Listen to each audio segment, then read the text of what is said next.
The scream tore through the twilight air of Rock Springs, Wyoming, piercing the settling dust of the summer evening in 1882.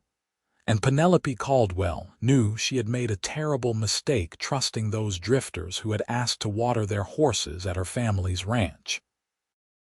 She had been alone in the barn, tending to the evening chores her father usually helped with, but he had ridden into town with her younger brother to purchase supplies, leaving her to manage the property for a few hours.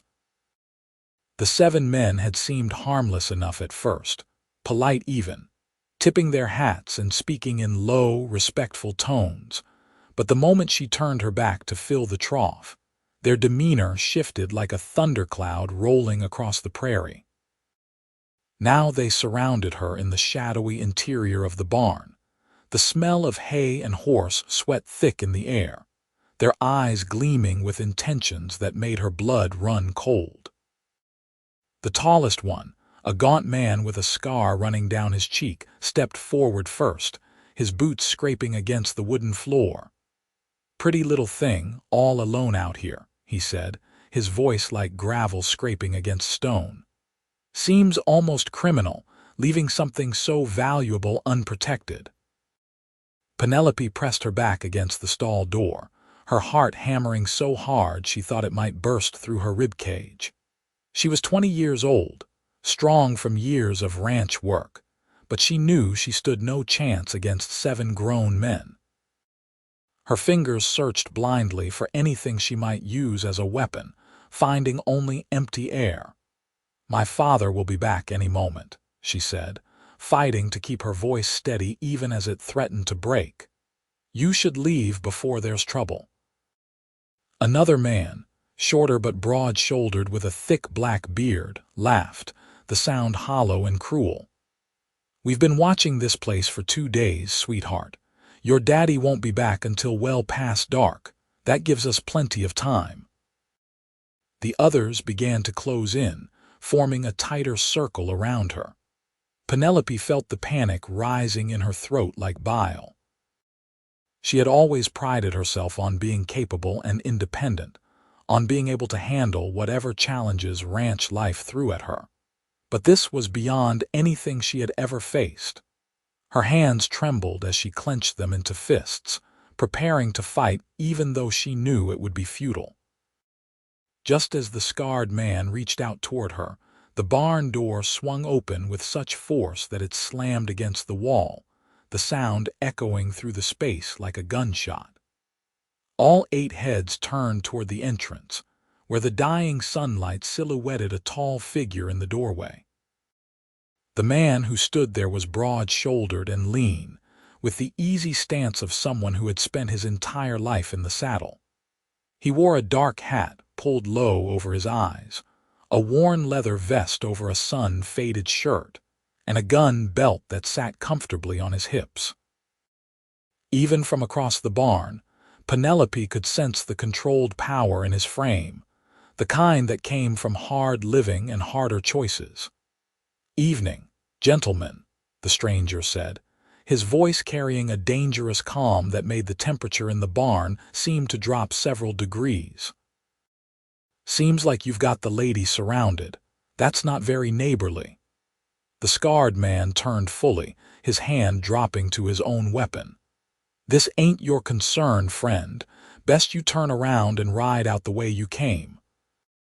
The stranger took a step forward, and as he moved into the lamplight hanging near the door, Penelope could see his face more clearly. He was perhaps 25 or 26, with strong, angular features weathered by sun and wind, and eyes the color of storm clouds that held absolutely no fear as they surveyed the 7 men before him. "Can't do that," he said simply. "My mama raised me better than to walk away when a lady needs help." "There's 7 of us and 1 of you," the bearded man growled. "You do the math." The stranger's lips curved into something that was not quite a smile, more like the baring of teeth before a fight. "I have. I'll take all 7 of you on." The words hung in the air for a moment, so audacious and unexpected that even the drifters seemed momentarily stunned into silence.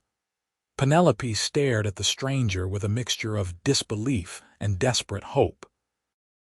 He had to be either incredibly brave or completely insane, and she was not sure which possibility was more likely. The scarred man recovered first, his hand closing fully on his gun. "Your funeral, Cowboy." What happened next occurred so fast that Penelope's mind could barely track it. The stranger's hand moved in a blur, and suddenly his revolver was out and leveled at the scarred man's chest. The drifter froze, his own weapon only halfway drawn. "I wouldn't," the stranger said quietly. "I'm what you might call quick on the draw. First man who finishes pulling his gun gets a bullet. Second man might get lucky, might get me instead, but I guarantee the first man is going down. Question is, which one of you wants to be first?" The 7 men exchanged glances, uncertain now. The dynamics had shifted dramatically with the stranger's entrance, and the predatory confidence they had shown moments before was wavering. "There's still 7 of us," one of the other men said, but his voice lacked conviction. "True enough," the stranger agreed. "But I count 6 bullets in this gun, and I've got another 6 on my belt. That's 12 bullets for 7 men. Even if you get me, at least half of you won't walk away. Maybe more if I'm having a good day, so who's feeling lucky?" The barn fell silent except for the nervous shifting of the horses in their stalls and the rapid beating of Penelope's heart. She pressed herself further back against the stall door, hardly daring to breathe as the standoff stretched out. The stranger had not taken his eyes off the scarred man, his gun hand steady as stone. Finally, the scarred man's hand slowly moved away from his weapon, rising in a gesture of surrender. "All right, Cowboy, you made your point. We were just leaving anyway." "Good decision," the stranger said. "But I think you should leave your guns here, just to make sure there's no hard feelings once you're outside." "Like hell," the bearded man snarled. "A man's gun is his property." The stranger's weapon shifted slightly, now pointed at the bearded man's head. "And a lady's safety is worth more than your property. Guns. On the ground. Now." The tension ratcheted up another notch, and for a horrible moment Penelope thought the bearded man would refuse, would force the confrontation into violence. But the scarred man, apparently the leader of the group, began unbuckling his gun belt and dropping it to the hay-strewn floor. "Do it," he ordered the others. "We'll get new guns in the next town." One by one, reluctantly, the other 6 men followed suit, their weapons clattering to the ground.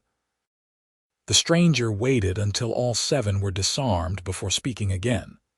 "Now walk. Single file out the door. Ladies going to collect your guns once you're mounted up and riding out." The drifters moved slowly toward the door, casting dark looks at the stranger as they passed. He shifted to keep them all in view, his gun never wavering. As the last man filed out, the stranger glanced briefly at Penelope. "You all right, miss?" she nodded, not trusting her voice yet. Her hands were still shaking, adrenaline coursing through her system like wildfire. "Good. Stay here for just a minute more." The stranger followed the men outside, and Penelope heard the sounds of horses being mounted, followed by the thunder of hooves as the drifters rode away into the gathering darkness. The stranger's voice carried back into the barn, low and dangerous. "If I see any of you around here again, we won't have a conversation first." "Understood." Whatever response came was too quiet for Penelope to hear, but a moment later the hoofbeats intensified and then began to fade into the distance. The stranger appeared in the doorway again, holstering his weapon. "They're gone," he said. "Headed east, away from town. With any luck, they'll keep riding until they're in the next territory." Penelope finally released the breath she had been holding, and suddenly her legs felt like they might give out beneath her. She sagged against the stall door, her hand pressed to her chest, as if she could physically slow her racing heart. The stranger was across the barn in 3 long strides, his hand gentle on her elbow as he steadied her. Up close, she could see the concern in those gray eyes, the genuine worry creasing his brow. "Easy now," he said softly. "You're safe. They're gone." "You could have been killed," she heard herself say, her voice emerging as barely more than a whisper. 7 against 1. He shrugged, a slight movement of his broad shoulders. "Numbers aren't everything in a fight. Most men are cowards when it comes down to it, especially when they're used to having the advantage. They weren't expecting someone to stand up to them." "I don't know how to thank you," Penelope said, and felt tears prickling at the corners of her eyes. She hated crying, hated showing weakness, but the terror of the past few minutes was catching up with her now that the immediate danger had passed. "No thanks needed," the stranger said. "Just glad I came along when I did. I was looking for the Caldwell ranch, actually. Heard in town they might have worked for a hand willing to earn his keep." Penelope looked up at him through her tears, managing a shaky laugh. "You're looking at the Caldwell ranch. My father owns this land. I'm Penelope Caldwell." The stranger's expression shifted to surprise, then something that might have been chagrin. "Well then, suppose this is what you'd call an unusual job interview." Despite everything, Penelope found herself smiling. There was something about this man, this stranger who had risked his life for her without a moment's hesitation, that made her feel safer than she had in months, maybe years. "I think you've demonstrated your qualifications pretty thoroughly," she said, "though I don't know your name." He released her elbow, seeming to suddenly realize he was still touching her, and removed his hat in a gesture of belated courtesy. His hair was dark brown, slightly too long, falling across his forehead in a way that made him look younger than his weathered features suggested. "Owen Xerxes, madam. Most folks just call me Owen." "Well, Owen Xerxes, I think you just earned yourself a job if you still want it. Though I should warn you, my father will probably want to shake your hand for about an hour straight once he hears what you did." Owen smiled, and the expression transformed his face, softening the hard edges and revealing a warmth that had been hidden beneath his dangerous exterior. "I can handle that, I reckon." They stood there for a moment in the lamplight, surrounded by the horses and the smell of hay, and Penelope felt something shift in her chest, something that had nothing to do with fear and everything to do with the way Owen's gray eyes met hers with such straightforward honesty. She pushed the feeling away, attributing it to the shock and relief of her rescue, but it lingered nonetheless, a warmth spreading through her that had nothing to do with the summer heat. "We should collect those guns," Owen said finally, breaking the spell. "And I'll help you finish your chores before your father gets back. 7 sets of weapons left lying around isn't safe." Penelope nodded, grateful for something practical to focus on. Together, they gathered the abandoned gun belts, and Owen carried them to the house, while Penelope finished feeding the horses with hands that were finally beginning to steady. By the time her father and brother rode up the dusty trail, lanterns lit against the darkness, the barn was secure and Owen was watering his own horse at the trough. Thomas Caldwell was a big man, barrel-chested and strong despite his 53 years, with gray threading through his dark hair and a face weathered by decades of Wyoming sun. He dismounted with the ease of lifelong practice, his sharp eyes taking in the scene, his daughter standing near the barn, looking shaken but unharmed, and a stranger tending to a dusty buckskin horse. "Penelope," he called, his voice tinged with concern. "Everything all right?" Her brother Samuel, barely 17 and gangly with youth, hopped down from his own mount, his hand instinctively moving toward the rifle on his saddle. "It is now," Penelope said, and proceeded to tell them what had happened, her voice growing stronger as she recounted the events. Owen stood quietly by his horse, not interrupting, not embellishing, just letting her tell the story in her own words. By the time she finished, Thomas Caldwell's face had gone through several shades of red, settling finally on a pale fury that made his jaw clench. He turned to Owen, and for a moment the cowboy must have wondered if he was about to be on the receiving end of that anger. But then Thomas extended his hand, his grip firm and his eyes bright with unshed tears. "You saved my daughter's life," he said, his voice rough with emotion. "There aren't words enough to thank you for that. This ranch is yours as long as you want it, and that's not negotiable." Owen shook his hand, his own grip equally firm. "Just did what anyone should do, sir. I'm grateful for the work, though. Been riding for 2 weeks looking for a place to settle down for a while." "Well, you found it," Thomas said. "Samuel, help Mr. Xerxes get his horse settled and show him to the bunkhouse. Penelope, inside. I want to make sure you're really all right." That night, Penelope lay awake in her small bedroom, staring at the rough-hewn beams of the ceiling and replaying the events in the barn over and over in her mind. She kept seeing Owen's face as he stood in the doorway, backlit by the dying sun, his voice calm and deadly as he faced down 7 armed men. She had lived on this ranch her entire life, had known countless cowboys and ranch hands, but she had never met anyone quite like Owen Xerxes. Sleep, when it finally came, was restless and full of dreams that shifted between nightmare and something else entirely, something that made her wake with her heart racing for entirely different reasons.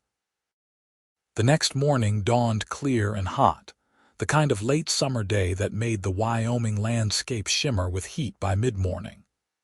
Penelope rose early, as she always did, and went about her morning chores with mechanical efficiency, her mind elsewhere. She found herself glancing toward the bunkhouse more often than she cared to admit, wondering when Owen would emerge, wondering what he looked like in the morning light, wondering why she was wondering at all. He appeared just as she was hauling water from the well, his shirt already damp with sweat despite the early hour, his hat pushed back on his head. He moved to help her without a word, taking the heavy bucket from her hands as if it weighed nothing. "Morning, Miss Caldwell," he said, and his voice was softer in the daylight, less dangerous, more human. "Morning," she replied, suddenly feeling shy, which was ridiculous. She was not a blushing schoolgirl. "And please call me Penelope, or Penny if you prefer. Miss Caldwell makes me feel like an old spinster." Owen's lips twitched with amusement. "Penny it is, then. Where do you want this water?" "The kitchen," she said, leading the way to the house. "My mother passed 3 years ago, so it's just me managing the household now." "I'm sorry," Owen said, and the sympathy in his voice sounded genuine. "That must be hard." "It was," Penelope admitted. "Still is some days, but we manage. Pa and Samuel need looking after, and the ranch doesn't run itself." They worked in companionable silence for the next hour, Owen following her lead as she went about the morning routine. He proved to be capable and hardworking, never complaining, never needing to be told twice. Thomas emerged from his room looking haggard, as if he had slept as poorly as Penelope, and immediately pulled Owen aside for a conversation that involved a lot of hand shaking and shoulder clapping. The days that followed fell into a rhythm. Owen proved to be exactly what the ranch needed. A skilled hand who knew horses and cattle, who could repair fences and mend tack, who never shirked the hard work or the dirty jobs. But more than that, he brought a sense of security that had been lacking. Thomas no longer worried about leaving Penelope alone at the ranch, and Samuel looked up to Owen with the open admiration of a young man finding a role model, For Penelope, each day brought new complications. She found herself looking forward to morning chores, to the moments when Owen would appear to help her with the heavy work. She noticed things about him that she had no business noticing. The way his hands moved when he was working with the horses, gentle, despite their obvious strength. The rare smile that lit up his face when Samuel said something particularly naive. The way he always seemed to know when she needed help without her having to ask. She told herself it was just gratitude, just the natural response to someone who had saved her life. But gratitude did not explain why her heart jumped when she heard his voice, or why she found herself lingering over dinner preparations, wanting everything to be perfect. 2 weeks after Owen's arrival, Penelope was in the garden behind the house, fighting with the stubborn Wyoming soil and trying to coax vegetables from earth that seemed determined to grow nothing but sagebrush. She was so focused on her task that she did not hear Owen approach until his shadow fell across her work. "Need some help?" he asked, and she looked up to find him standing there with a shovel, his expression amused at her dirt-streaked face. "These carrots are being completely unreasonable," she said, sitting back on her heels and pushing a strand of hair from her face, likely leaving another smudge of dirt in its place. "I swear the ground here is more rock than soil." Owen knelt beside her, examining the struggling plants. "They need more water, I think, and maybe some of that compost from the barn. Vegetables are finicky creatures." "You know about gardening?" Penelope asked, surprised. Most cowboys she knew would not know a carrot from a turnip unless it was on their dinner plate. "My mother had a garden," Owen said, his voice taking on a distant quality. "Back in Kansas before the drought took the farm, she taught me that growing things is just as important as raising stock. A man needs vegetables to stay healthy, she always said." It was the first personal detail Owen had shared about his past, and Penelope found herself hungry for more. "Is she still in Kansas?" Owen's expression shuddered, and she knew the answer before he spoke. "No, she and my father both passed during the drought years. Fever took them within a week of each other. I was 19. "I'm so sorry," Penelope said softly, understanding the loss in a way she had not before. "That must have been terrible." "It was a long time ago," Owen said, but his eyes said otherwise. "Been drifting since then, mostly. Working ranches, moving on when the season ended or the work dried up. Never really found a place that felt like home." There was something in the way he said it, a loneliness that resonated with Penelope's own experience. She had never left Rock Springs, had never been more than a day's ride from this ranch, but she understood what it meant to feel adrift, to search for something without quite knowing what it was. "Maybe you'll find it here," she heard herself say, the words emerging before she could think better of them. Owen looked at her, really looked at her, and the intensity of his gaze made her breath catch. "Maybe," he said quietly, "starting to think I already have."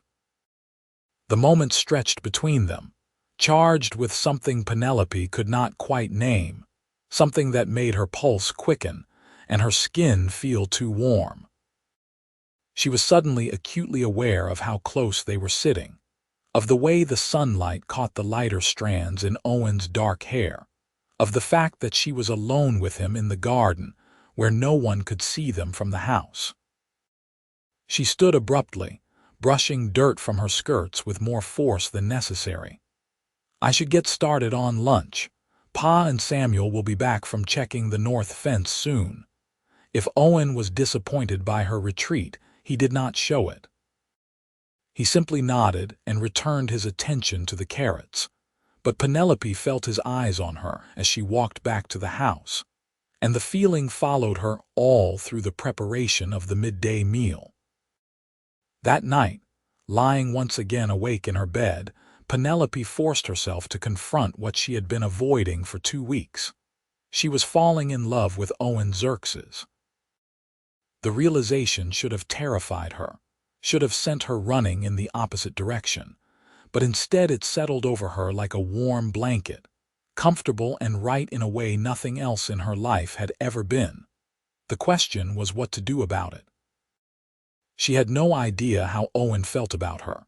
He was unfailingly polite, helpful, and kind, but he treated her the same way he treated Samuel and her father. There had been that moment in the garden, but perhaps she had imagined the depth in his words, had projected her own feelings onto him. Wyoming women did not sit around waiting for men to make the first move, but there were still proprieties to observe, especially when the man in question worked for her father. The situation was complicated, perhaps impossibly so, and Penelope had never been good at complicated. She was still wrestling with these thoughts when she finally drifted off to sleep, and her dreams were full of gray eyes and gentle hands and a voice that said, "Maybe I already have." The following Sunday, Thomas announced that they would all be going into Rock Springs for church services and supplies. Owen was included in the invitation without question, as he had become so thoroughly integrated into the family routine that excluding him would have seemed strange. The ride into town took just under an hour, the wagon rattling along the rutted road, while Owen rode alongside on his buckskin. Rock Springs was a small town, barely more than a main street with buildings clustered on either side, but it served the scattered ranches and mining operations in the area well enough. The church stood at the far end of town, a simple white structure with a bell tower that rang out across the landscape every Sunday morning. Penelope had attended services here every week of her life, knew every family in the congregation, had sat in the same pew for as long as she could remember. But today everything felt different, charged with a new awareness that made the familiar strange. Owen sat at the end of their pew, his hat in his hands, his head bowed during the prayers, and she found it almost impossible to concentrate on the service when she was so conscious of his presence. After the service, while Thomas and Samuel were loading supplies into the wagon, Penelope found herself standing in the shade of the general store with Owen beside her, watching the Sunday bustle of the small town. "It's a nice place," Owen said, his eyes scanning the street. "Feels peaceful." "It is, mostly," Penelope agreed. "Though we get our share of trouble now and then, miners coming through, drifters passing by. Pa says it's getting more settled every year, more families moving in." "That's good," Owen said. "Civilization coming to the wilderness and all that." There was something in his tone that made Penelope look at him more closely. "You don't sound entirely pleased about that." Owen smiled, but it was tinged with melancholy. "I suppose I'm not entirely. There's something about the wild country that speaks to me, the sense of possibility, of freedom. But I know that can't last forever. Progress comes whether we want it or not." "You think you'll stay?" Penelope asked, her heart in her throat as she waited for his answer. "When the wilderness is gone and everything is fenced and settled?" Owen turned to look at her, and the expression in his eyes made her breath catch. "That depends." "On what?" "On whether I have a reason to stay," he said quietly. "I've been drifting for 7 years, Penny, moving from place to place, never putting down roots. I told myself I liked it that way, that I didn't need the complications of settling down. But lately I've been thinking maybe I was wrong." Penelope's pulse was racing now, her mouth suddenly dry. "What changed your mind?" Owen took a step closer, close enough that she could see the lighter flecks of silver in his gray eyes, close enough that the scent of leather and sage and something uniquely him filled her senses. "I think you know," he said, his voice low and rough with emotion. "I think you've known for a while now, same as I have." She wanted to answer, wanted to tell him that yes, she knew, that she felt it too, that she had been lying awake at night thinking about him for weeks. But before she could form the words, Her father's voice called out from the wagon. "Penny." "Owen, time to head back." The moment shattered like glass, and Owen stepped back, the distance between them suddenly feeling like miles. They walked to the wagon in silence, but Penelope's mind was whirling, her heart singing with hope and fear in equal measure. The ride back to the ranch was torture. Penelope sat in the wagon bed, trying to listen to Samuel's chatter about the new rifle he had seen in the general store, but her attention kept drifting to Owen riding beside them, his face unreadable beneath the brim of his hat. What had he been about to say? What had she been about to admit? That evening, after dinner had been cleared and Samuel had gone to bed, Thomas sat on the porch smoking his pipe while Penelope finished the last of the dishes. Through the window, she could see Owen in the corral, working with a young horse that had been giving Samuel trouble, his movements patient and sure in the lamplight. Thomas's voice from the doorway made her jump. "He's a good man." Penelope turned, her hands still in the wash water. "Pa." Her father came into the kitchen, his pipe sending up lazy spirals of smoke. His expression was serious but not unkind. "Owen. He's a good man, Penny. I've seen a lot of cowboys come and go over the years, and I can recognize quality when I see it." "I know," Penelope said, her voice barely above a whisper. Her face felt hot, and she wondered how much her father had observed, how transparent her feelings had been. "Your mother, God rest her soul, would have liked him," Thomas continued. "She always said that a man's character showed in how he treated those weaker than himself, in whether he stood up when it was easier to walk away." Owen stood up. "He did," Penelope agreed, not sure where this conversation was going but feeling her heart start to race again. Thomas was quiet for a moment, puffing on his pipe and staring out the window at the corral where Owen was still working. "I'm not a young man anymore, Penny. Samuel's still got years before he'll be ready to take over the ranch. I've been worried about what would happen, about who would look after things, who would look after you." "Pa, I can look after myself," Penelope protested, but her father held up his hand. "I know you can. You're stronger than half the men in this territory. But that doesn't mean you should have to, not forever. A ranch needs two people to run it proper, needs a partnership. Your mother and I, we were partners in every sense of the word. That's what made it work." Penelope's eyes were stinging now, and she blinked rapidly to clear them. "Why are you telling me this?" "Because I've seen the way you look at him," Thomas said gently. "And I've seen the way he looks at you when he thinks no one's watching. And I wanted you to know that if something were to develop between you two, if he were to approach me about courting you properly, he'd have my blessing. More than my blessing. He'd have my gratitude." The tears spilled over then, and Penelope crossed the kitchen to hug her father, something she had not done since she was a little girl.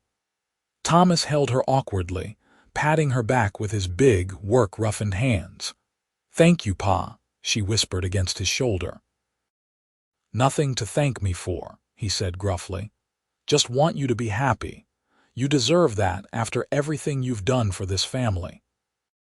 That night, Penelope's sleep was deep and dreamless for the first time in weeks, the conversation with her father having lifted a weight she had not fully realized she was carrying. Whatever was developing between her and Owen had her father's approval, which removed one significant obstacle.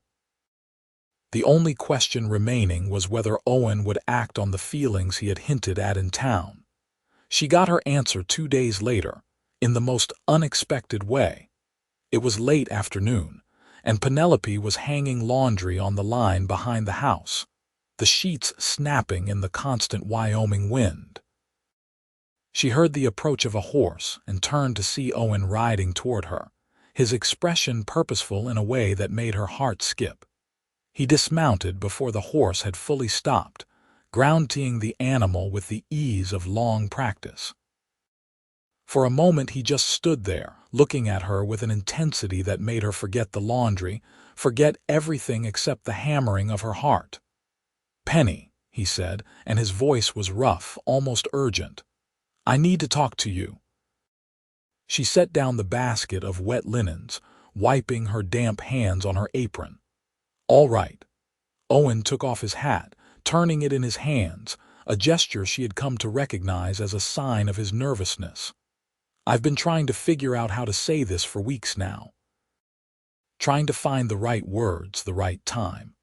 But I'm realizing there's never going to be a perfect moment, so I'm just going to say it plain." Penelope waited, her breath caught somewhere in her chest, every nerve in her body alive with anticipation. "I'm falling in love with you," Owen said, the words tumbling out in a rush.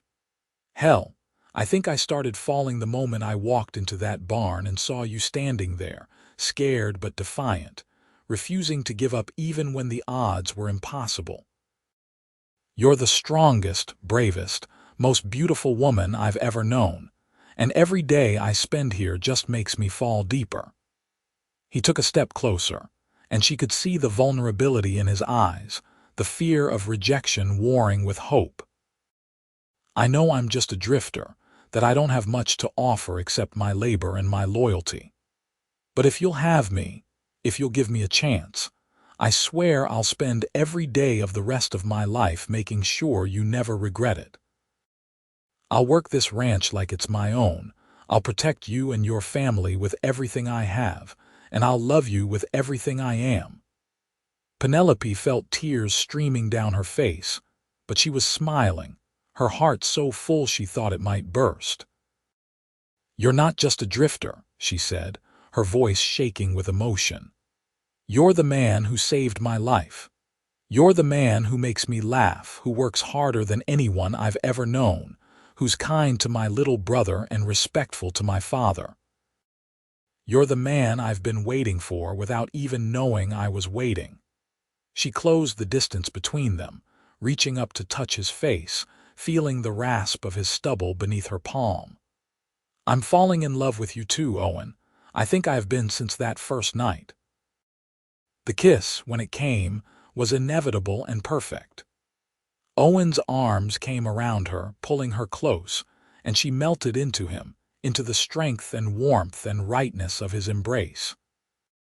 His lips were gentle at first, tentative, but when she responded eagerly, the kiss deepened, becoming something more urgent, more passionate. 7 weeks of denied attraction and carefully controlled feelings finally released. When they finally broke apart, both breathing hard, Owen rested his forehead against hers, his eyes closed. "I need to talk to your father, need to do this properly." "He already knows," Penelope said with a shaky laugh. "He told me the other night that if you asked to court me, you'd have his blessing." Owen pulled back to look at her, surprise and relief mingling on his face. He did. He said you were a good man, that my mother would have liked you. From my father, that's high praise." "I'll still talk to him," Owen said. "Want to look him in the eye and tell him my intentions are honorable, are they?" Penelope asked, a teasing note entering her voice despite the seriousness of the moment. "Honorable, I mean."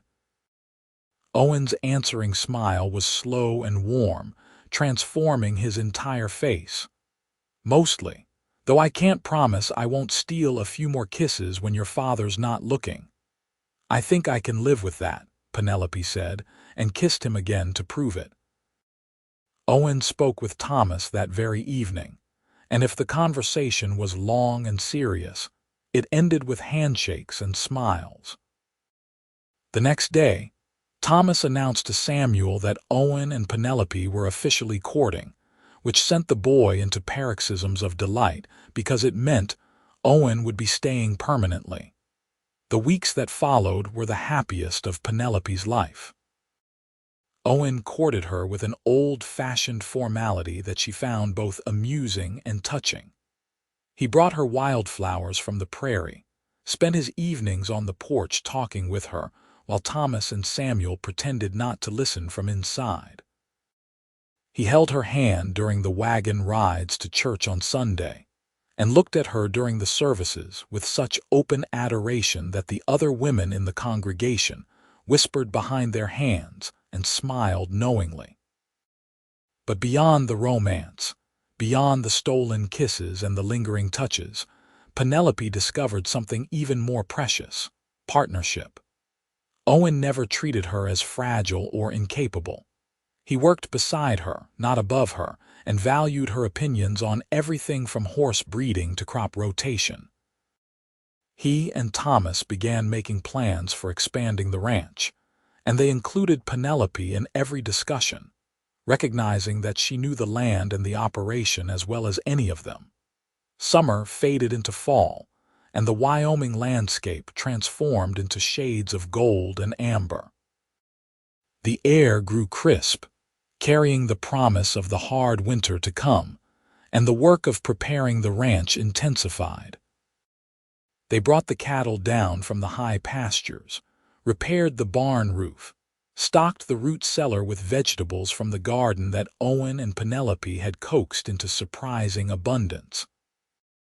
It was on a clear October evening, with the first frost sparkling on the grass and the stars blazing in the enormous sky, that Owen asked Penelope to marry him.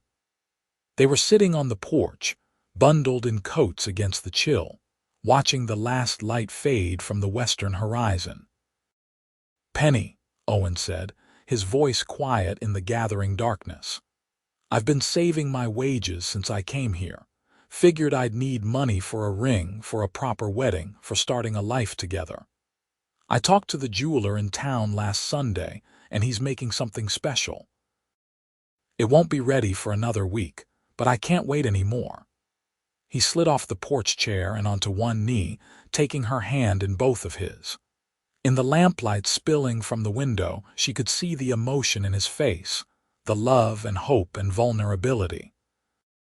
"I know we haven't been courting that long by conventional standards, but when you know, you know. And I know that I want to spend the rest of my life with you. I want to build this ranch together, raise a family together, grow old together. Penelope Caldwell, will you marry me?" Penelope was crying again, but she was laughing too, joy bubbling up from somewhere deep inside her. "Yes," she said, pulling him up and into her arms. "Yes, yes, 1,000 times yes." The wedding was planned for late November, before the worst of the winter set in. It would be a simple affair, held in the Rock Springs church with a reception at the ranch afterward, but Penelope did not care about the trappings. All she cared about was the man she would be marrying, the life they would be building together.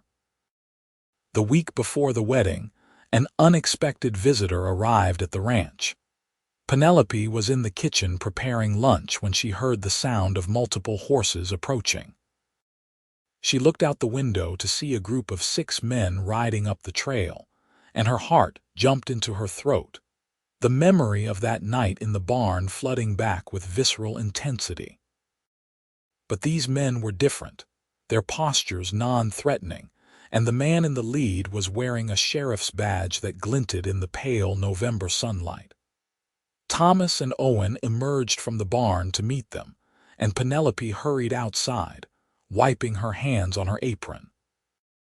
The sheriff dismounted, a lean man in his 40s with tired eyes and a graying mustache. "Thomas Caldwell?" he asked, and Thomas nodded.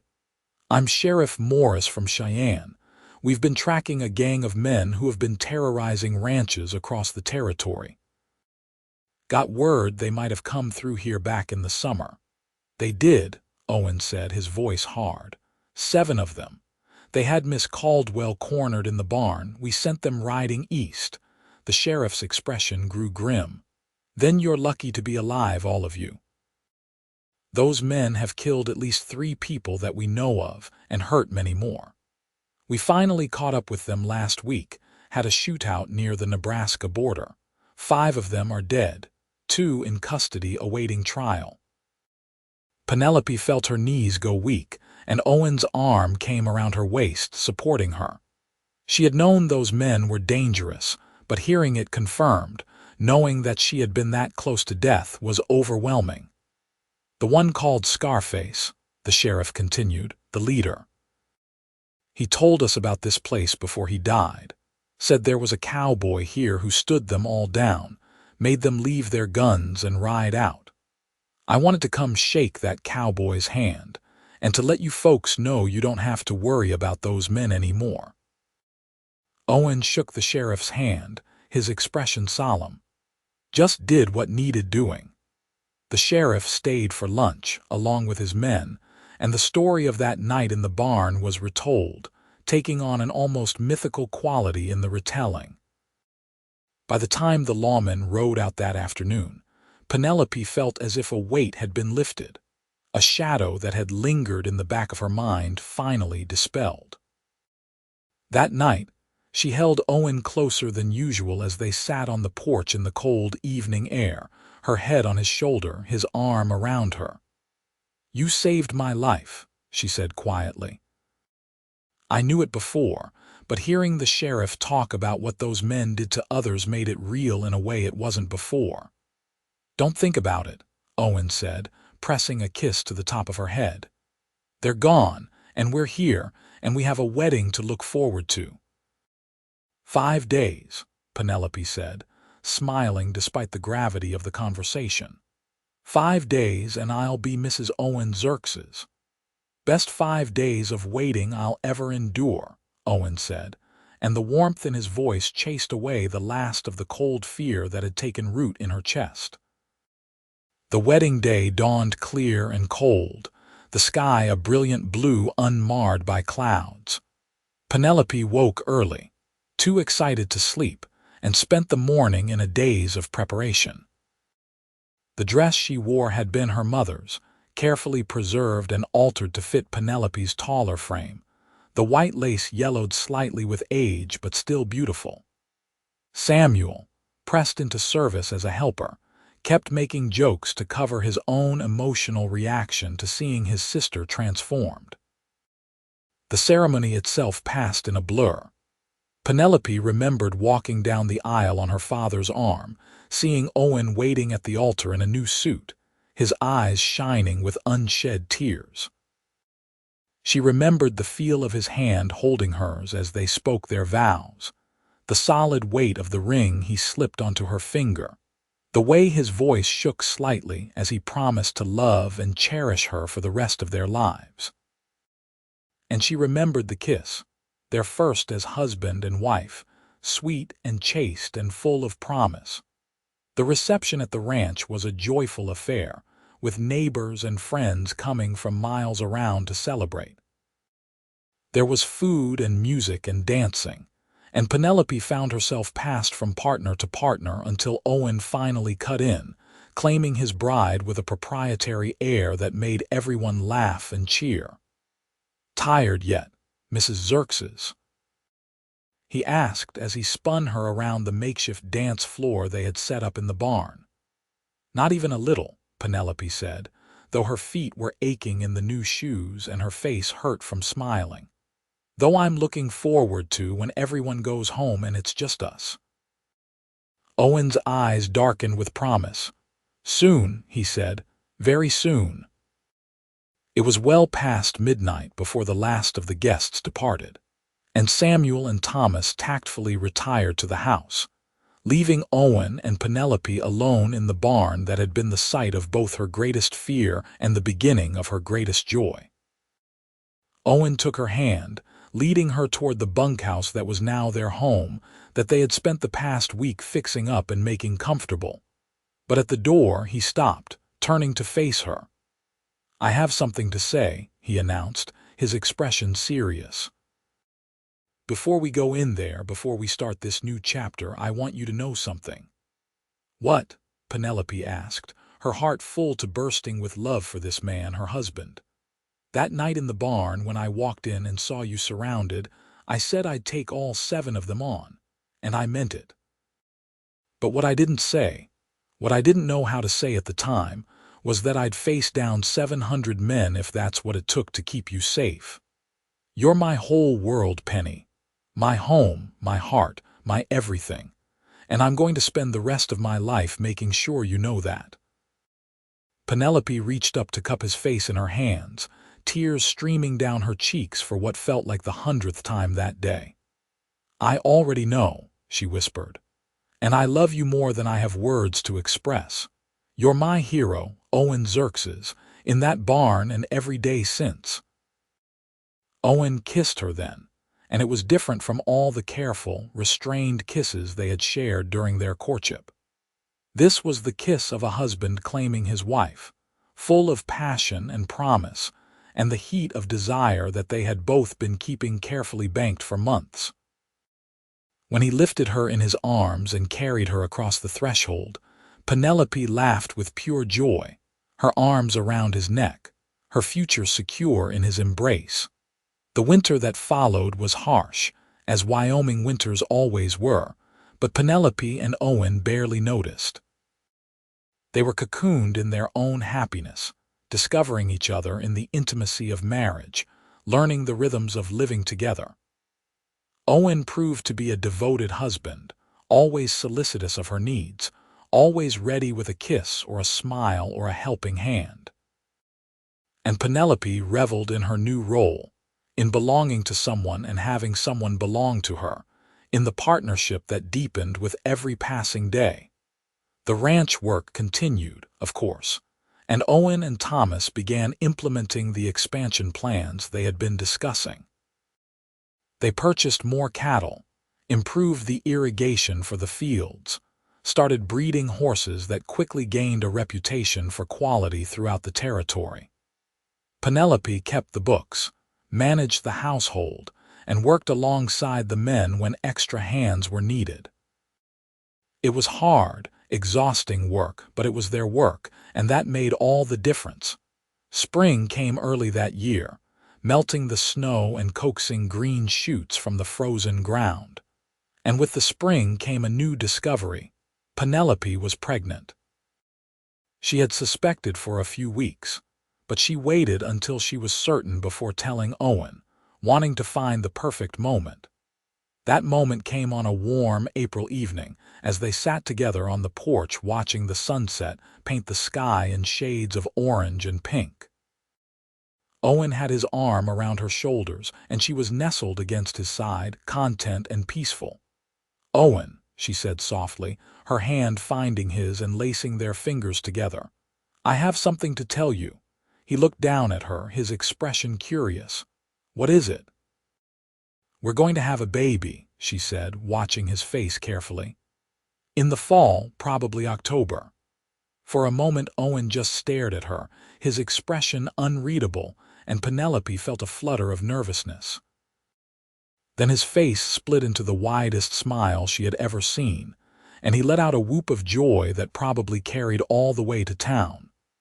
He scooped her up, spinning her around despite her laughing protests that he should be careful, and then set her down gently, his hands framing her face. "A baby," he breathed, his eyes shining. "We're going to have a baby." "We are," Penelope confirmed, her own smile matching his. "You're going to be a father." Owen kissed her then, tender and reverent, and when he pulled back there were tears on his cheeks.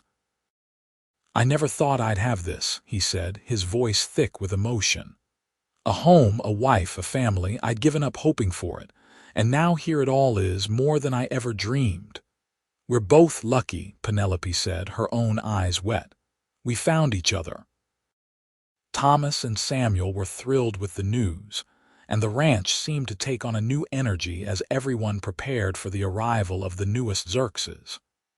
Owen became even more protective, if that was possible, insisting that Penelope avoid heavy work and rest more.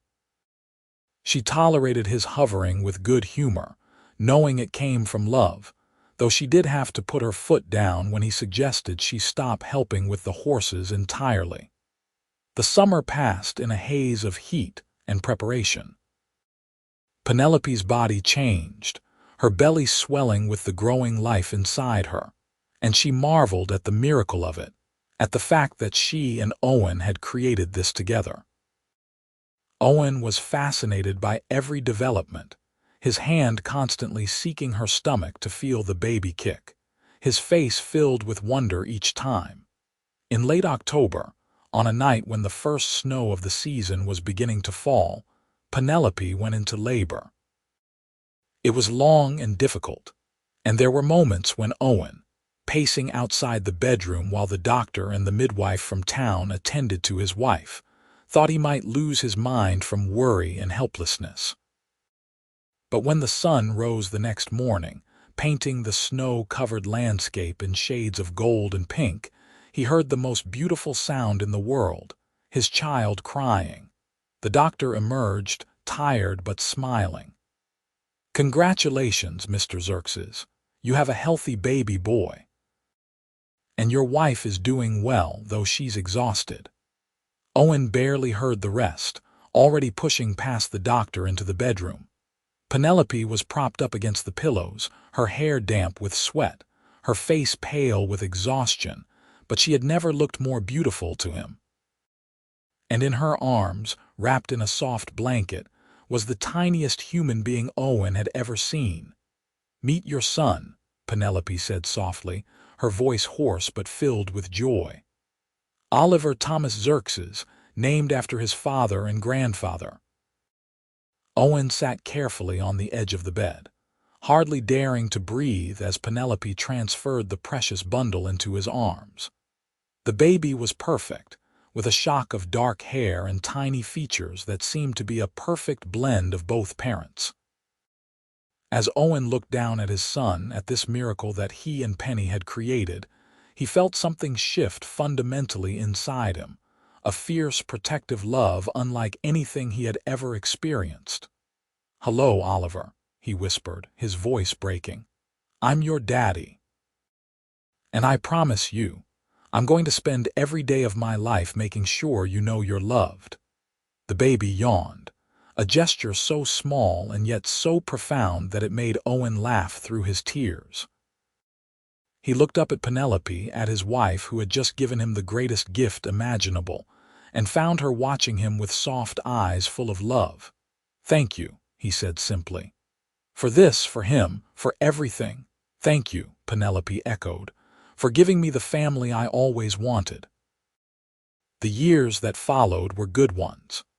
The ranch prospered under Owen and Thomas's joint management, becoming one of the most successful operations in the Rock Springs area. Samuel grew into a capable young man, eventually marrying a girl from town and starting his own family. Thomas, proud and content, lived long enough to see his grandson learn to ride and to know that his legacy was secure. Owen and Penelope had 3 more children after Oliver. Twin girls they named Olivia and Ophelia, born 2 years after their brother, and another son, Oscar, who came along 3 years after that. The house that had once seemed too empty was now constantly filled with noise and laughter, with the sound of running feet and children's voices. Through it all, through the hard times and the good times, through droughts and blizzards and every challenge the Wyoming wilderness could throw at them, Owen and Penelope's love remained constant. They still sat on the porch in the evenings when the weather allowed, watching the sunset and talking about everything and nothing. They still stole kisses when they thought the children were not looking, making Oliver groan in embarrassment and the younger ones giggle. And they still looked at each other with the same wonder and gratitude they had felt on that day in the barn, all those years ago, when a cowboy walked in and changed everything. On their 20th wedding anniversary, Owen took Penelope back to the barn where they had first met.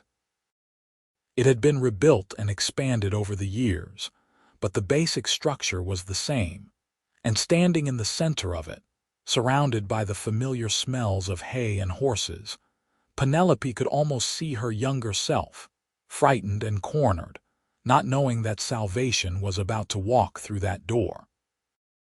"Do you ever think about that night?"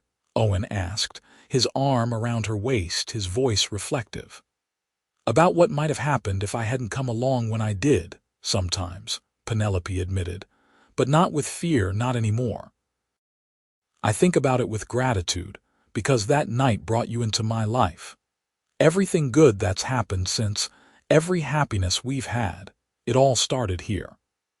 Owen turned her to face him, his hands gentle on her shoulders, his gray eyes as warm and loving as they had been 2 decades before. "I told you I'd take all 7 of those men on for you. What I didn't know then was that I'd spend the rest of my life taking on anything and everything that threatened your happiness. And I'd do it gladly, 1,000 times over." "I know," Penelope said, reaching up to touch his face, feeling the lines that time had etched there, the gray threading through his dark hair. "And I'd do the same for you. We're partners, Owen, in everything." "In everything," Owen agreed and kissed her, a kiss that held 20 years of love and partnership and shared dreams. When they finally pulled apart, both smiling, Penelope rested her head against his chest, listening to the steady beat of his heart. Outside, they could hear their children playing, Oliver's voice calling instructions to his younger siblings as they helped with the evening chores. The sound of the next generation growing up on this land, carrying on the legacy that Owen and Penelope had built together. As the sun set over the Wyoming prairie, painting the sky in brilliant shades of gold and crimson, Owen and Penelope walked hand in hand back to the house, to the life they had created, to the family they had built. Behind them, the barn stood silent and peaceful, its walls holding the memory of a night of terror that had transformed into a lifetime of love. The years continued to roll by, bringing with them the joys and sorrows that are part of every life. Oliver grew into a fine young man, eventually taking over more and more of the ranch operations as Owen's hair turned fully gray and his steps grew slower. The twins married within months of each other, causing a flurry of wedding preparations that left Penelope exhausted but happy. Oscar, the baby of the family, showed an unexpected talent for breaking and training horses, developing techniques that brought buyers from across the territory. Through it all, Owen and Penelope remained each other's anchors. When Penelope's father finally passed peacefully in his sleep at the age of 78, Owen held her through her grief. When a bad winter killed off part of their herd and threatened their financial stability, Penelope helped Owen make the hard decisions about rebuilding, her business sense and his ranching knowledge combining to pull them through the crisis. On Owen's 50th birthday, the family gathered for a celebration that filled the house to bursting. Children and grandchildren, friends and neighbors, all came to honor the man who had become a pillar of the Rock Springs community. As Owen looked around at the faces he loved, at the life he had built from nothing, he felt Penelope's hand slip into his, her touch as familiar and comforting as his own heartbeat. "Happy?" she asked quietly, her voice pitched low beneath the noise of the celebration. "More than I have words to express," Owen said, squeezing her hand. "Sometimes I still can't believe this is my life." "Believe it," Penelope said, leaning her head on his shoulder. "You earned every bit of it, Owen Xerxes. You're a good man, a good husband, a good father. You've built something here that's going to last for generations." "We built it," Owen corrected. "I couldn't have done any of this without you." As the evening wore on, and the younger grandchildren were carried to bed by their parents, Owen found himself drawn once more to the porch, to the place where so many important moments of his life had occurred.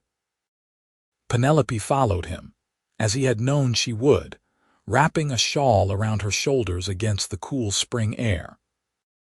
They stood at the railing, looking out over the land they had worked for 3 decades, and Owen marveled at how much had changed since that August day in 1882, when he had ridden up to this ranch looking for work. The barn had been expanded twice, a new house built for Oliver and his growing family, the boundaries of their property pushed outward to encompass more grazing land. But the bones of the place remained the same, the heart of it constant. "I love you," Owen said, turning to face his wife, needing to say the words even though they had been said 1,000 times before. "I need you to know that. Whatever happens, whatever comes, you've been the best part of my life." Penelope smiled, her face creased with the lines of age but still beautiful to him, still capable of making his heart skip a beat. "I love you too. And I'd do it all again, every moment, if it meant ending up right here with you." They kissed, slow and sweet, a kiss that held 32 years of partnership and passion and devotion. And in that moment, standing on the porch of the home they had built together, with their family sleeping safely inside and the Wyoming stars blazing overhead, Owen knew that he was the luckiest man who had ever lived. The final years of their lives were peaceful ones. Owen and Penelope gradually handed over the running of the ranch to Oliver, taking on advisory roles and spending their days with their grandchildren, passing on the stories and skills that had been passed to them. They took long walks across the property, remembering, laughing about the hard times that seemed easier in retrospect, celebrating the good times that grew richer with memory. When Owen passed away in his sleep at the age of 67, with Penelope's hand in his and his family gathered around his bed, his last words were, "I love you." Penelope, her heart breaking but her spirit strong, kissed his forehead and whispered back, "I know, and I love you too, forever." She lived another 8 years without him. Years filled with the love of her children and grandchildren, with the satisfaction of seeing the ranch continue to thrive under Oliver's management. But she never stopped missing Owen, never stopped feeling the empty space where he had been. The porch felt too large without him, the bed too cold, the sunsets less beautiful without him there to share them. When she finally followed him, passing peacefully in her garden on a warm summer afternoon at the age of 73, her family mourned but also celebrated a life well lived and a love that had been true and strong from beginning to end. They buried her next to Owen on a hill overlooking the ranch, under the spreading branches of a cottonwood tree they had planted together on their 10th anniversary. The headstones were simple, bearing their names and dates, but at the base of Owen's stone, Oliver had added an inscription that told the story better than any lengthy epitaph ever could. He walked into a barn and saved a life. She gave him a reason to stay. Together, they built a legacy. Years later, when Oliver's own children asked him to tell them about their great-grandparents, he would bring them to that hilltop and tell them the story. The story of 7 men in a barn and a cowboy who walked in and said, "I'll take all 7 of you on." The story of courage and love and partnership. The story of 2 people who found each other in the wilderness and built something that lasted far beyond their own lives. And the ranch continued, generation after generation, each one carrying forward the legacy that Owen and Penelope had created. The barn where they met was eventually torn down and replaced, but a piece of the original wood was saved and mounted in the main house, a reminder of where it all began. Children grew up hearing the story of their ancestors, learning the values of bravery and love and standing up for what was right even when the odds seemed impossible. The land itself seemed to remember them, the fields they had worked, the fences they had mended, the animals they had tended. And on summer evenings, when the wind blew just right across the Wyoming prairie, bringing with it the scent of sage and wildflowers, some claimed they could almost hear it. The echo of laughter from the porch, the sound of a man and woman whose love had been strong enough to build a legacy that would never fade. In Rock Springs, the story became legend, passed down in the saloons and the church socials, embellished and romanticized with each retelling. But at its heart, the truth remained simple and profound. A woman in danger, a man with the courage to act, and a love that grew from that moment of crisis into something beautiful and lasting. The barn where it all began might be gone, but its memory lived on in the stories told by firelight, in the way fathers taught their sons to be brave, and mothers taught their daughters to be strong. It lived on in the ranch that continued to prosper, in the family that continued to grow, in the love that had seeded it all and continued to bloom through the generations. And somewhere, in whatever place souls go when their time on earth is done, Owen and Penelope were together again, his arm around her shoulders, her head on his chest, watching over the legacy they had created and knowing that it was good. They had lived, they had loved, they had built something that mattered. And in the end, that was all anyone could ask for, more than most people ever achieved. The sun set over the Wyoming prairie as it had for countless years, painting the sky in brilliant colors, blessing the land where a love story had begun with a cowboy's courage and grown into a family's legacy. And the land held their memory safe, would hold it for as long as the grass grew and the wind blew and people told stories of the old days, when the West was still wild and true love could be found in the most unexpected places.